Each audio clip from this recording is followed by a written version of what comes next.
కొన్నిసార్లు నువ్వు ఏడుస్తావు, ఏడుపు వస్తుంది, నీకు అవసరమే అది, రావాలి నీకు ఏడుపు, నీ కళ్ళు కన్నీళ్లు కార్చాలి, అది దేవుడు చూడాలి, ఆయన కదలాలి.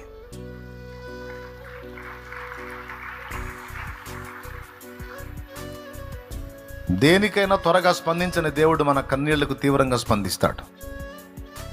ఎందుకంటే మన ఏడుపు ఆయన ఓర్చుకోలేడు.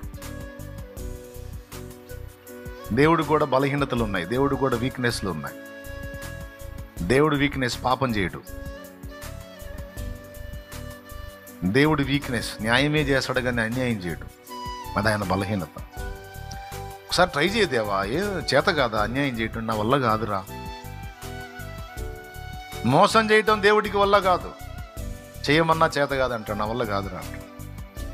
వీటన్నిటికంటే ప్రథమంగా కన్నీళ్లు చూసి పట్టనట్టు దాటిపోవటం ఆయన వల్లగానే కాదు.